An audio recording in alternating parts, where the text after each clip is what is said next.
Olá, amigos de Safras e Mercado, sou o jornalista Alessandro Carvalho. Hoje é terça-feira, dia 13 de agosto, estamos começando o nosso programa O que Dizem os Gráficos. Já cumprimentando o meu colega, analista, especialista em análise técnica gráfica de Safras e Mercado, Rafael Silveira. E aí, Rafael, tudo bem? Opa, bom dia, Alessandro. Bom dia a todos que aí acompanham nossos vídeos de Safra TV. Vamos lá, vamos comentar um pouquinho desse mercado, o que que os gráficos estão falando para nós dessa vez. Maravilha! Antes de iniciarmos o nosso bate-papo, lembrando que a gente vai falar de soja, milho e trigo na Bolsa de Chicago, né, a análise técnica destes mercados, café, açúcar e algodão, Bolsa de Nova York, sempre destacando que não fazemos nenhuma recomendação de compra ou venda de ativos, não é esse o objetivo de o que dizem os gráficos, o objetivo é fazer um olhar realmente para esse lado mais técnico e gráfico, que é uma forma de avaliar o mercado. Temos análise fundamental, outras formas também que acabam afetando o mercado muito mexido pelo financeiro também, a oscilação do dólar, petróleo e outras commodities, enfim, é um olhar dessa parte técnica. Antes de pedir para o Rafael compartilhar a primeira tela, eu digo para você se inscrever no nosso canal Safras TV, ative as notificações, todos os dias a gente tem um vídeo novo para vocês aqui no nosso canal, safras.com.br. Conheça a plataforma Safras, tem todo o trabalho do Rafael e dos nossos outros colegas analistas consultores, além da nossa agência de notícias, tudo que você precisa de informação para o agronegócio na nossa plataforma Safras. Rafael, sem mais delongas, como eu sempre digo, vamos para a soja, Bolsa de Chicago, avaliar como está esse gráfico. Soja, Bolsa de Chicago, a gente tem, neste momento, a avaliação do contrato novembro, né, Rafael? E o mercado bem mexido, principalmente depois do relatório de oferta e demanda do Departamento de Agricultura dos Estados Unidos, desta segunda-feira, que afundou ainda mais o mercado, colocando números surpreendentes, altos aí para a produção americana. Mas a gente, no último programa, a gente falava no dia 18 de julho, justamente, que havia uma tendência negativa para o mercado. E me parece que a seta, infelizmente, é claro, para os produtores de soja, está apontando ainda para baixo, Rafael.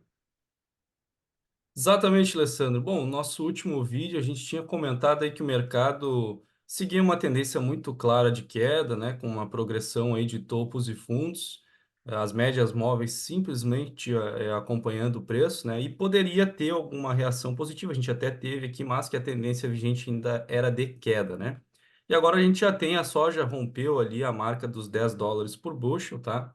E aparentemente a gente não tem um fundo ainda pré-determinado. Então, esse mercado mantém a tendência de baixa, não mudou ali basicamente a característica, tá? A gente segue com progressão aí de topos e fundos, volume vendedor ainda bem intenso, então não tem mudança aqui, até que esse mercado faça algum tipo de pivô aqui, um suporte, algo do tipo, a gente não pode pensar que esse mercado já parou de cair, tá? Então segue uma tendência de baixa muito clara para a soja. Rafael, também tem a questão que eu sempre digo, psicológica, né? O mercado romper essa linha de US$ 10, aí acaba testando patamares ainda mais baixos, né? Tem esse lado aí. Exatamente. Exatamente. Então ele engata até mais força, é o que a gente está vendo agora, né? Então agora é um mercado bem vermelho aí para soja aí. Bom, vamos mudar então agora para o milho. Vamos ver como é que está a Bolsa de Chicago para o milho. Milho, contrato dezembro, a posição com mais contratos em aberto neste momento, e representando a safra nova americana. Nós tínhamos no dia 18 de julho uma indicação que o mercado tinha aí uma tendência de declínio nas cotações, Rafael. Seguiu esse Uhum. movimento e qual é o movimento que a gente deve ver agora? Bom, o milho também não tem aqui nenhum parâmetro de mudança, tá? Por enquanto me parece uma tendência de baixa. Tá um pouco estranha essa última movimentação no mercado, então a gente não pode descartar aqui alguma correção positiva, mas em questão de tendência, né, em mercado se movimentando dentro de uma faixa principal, eu diria que ainda é de baixa, tá? O que eu tenho aqui de um pouco estranho seria esse volume, até deixei destacado aqui, esse volume comprador no pregão de ontem, tá? Então a gente teve aqui um grande volume comprador, então achei um pouco estranho isso, pode ser algum tipo de defesa de posição, algo do tipo, mas a gente tem que aguardar, né, para ver o que que vai sair disso aqui, tá? Por enquanto, o mercado não tem aqui mudança na tendência também, tá? Então a gente tem que esperar que uma configuração melhor para pensar aí em alguma mudança de tendência ou correção, né, contra essa movimentação principal que ainda não mudou, ainda segue de queda também, tá? Beleza, também deve ter sido algum ajuste de carteiras aí, levando em consideração os números do departamento que foram, assim, em alguns pontos contraditórios em relação à oferta e demanda para o milho. Inclusive, você pode, vou deixar na descrição do vídeo, assistir o nosso programa gravado ontem, pós-USDA, sobre os dados apresentados pelo Departamento para Soja, Milho e Trigo. A gente vai deixar na descrição do vídeo para você acompanhar. Rafael, vamos mudar então para o trigo Bolsa de Chicago. O trigo estava no último programa que a gente fez, no dia 18 de julho, a gente colocava uma tendência mais indefinida, né? O trigo está mais difícil de enxergar aí para onde está apontando. O que nos diz aí o contrato de setembro do trigo? Bom, a questão do trigo aqui agora parece que está querendo encaminhar algum tipo de configuração de mudança de preço, tá? Óbvio, a gente tem que aguardar, tá? Por enquanto aqui, por exemplo, as médias seguem acompanhando o preço. Só que eu tenho aqui uma situação de fundos aqui que não estão sendo mais rompidos, tá? Então, se esse mercado, por exemplo, não romper esse último fundo aqui, a gente pode ter aí alguma correção, tá? Pode acontecer. Se ele não romper esse último fundo e quebrar para cima essas faixas de preço, daí a gente pode ter um mercado trabalhando um pouco mais em alta aqui, tá? Mas ainda é subjetivo, tem que esperar realmente a configuração acontecer, tá? No momento, o mercado ainda parece tá seguindo em queda ou lateralizando aqui nessa região, né? Pode ser uma região de acumulação aqui também, então aqui uma configuração que a gente tem que esperar o mercado trabalhar em cima, tá? Esperar um pouco melhor aqui, um viés melhor de preço para a gente entender mais para onde esse preço pode ir, né? Beleza, saímos de Chicago, vamos para a Bolsa de Nova York agora falar de soft commodities e a gente começa pelo nosso querido café arábica, que ontem também teve fortes emoções devido às indicações de geadas no cinturão produtor do Brasil no domingo, né? E isso mexeu muito com o mercado. O mercado chegou a subir 7%, depois fechou com uma valorização menor do que, do que esse topo que foi alcançado, né? Mas ainda assim um registro aí de, de uma alta interessante. No dia 18 de julho, aí a gente sai dessa questão mais fundamental de geada. No dia 18 de julho, no nosso programa, a gente colocava uma tendência indefinida também para o café. Mas me parece que o Rafael aponta para baixo aí na tendência, na análise técnica para o café arábica na Bolsa de Nova York. Inclusive, só citando, agora a gente está gravando perto do meio-dia, né, Rafael? O café na Bolsa de Nova York, neste momento, apresenta um movimento de baixa, contrato de dezembro baixa de 3,2%. Perfeito, Alessandro. Aqui a gente tem uma visão um pouco mais clara do que pode acontecer, tá? Eu coloquei a seta para baixo porque eu acredito agora que esse mercado tem uma chance de no curto prazo mostrar um movimento negativo um pouco mais firme. Por quê? Porque a gente está tendo aqui, ó, um topo menor que o topo anterior, ou seja, uma zona de preços que não foi rompida para cima. Isso mostra uma certa fraqueza do mercado em relação a continuar subindo. E ao mesmo tempo a gente está se encaminhando aqui para um cruzamento de médias, tá? Então eu estou meio que antecipando isso, não quer dizer que vai acontecer, mas eu estou projetando esse cenário baseado também nesses pivôs aqui, que são muito claros aqui, regiões de extremidade do gráfico. Então a gente pode perceber que esse mercado parece estar querendo inverter aqui, tá? Óbvio, sempre pode acontecer o contrário. Se o preço romper e quebrar essa linha branca aqui, aí é alta de novo.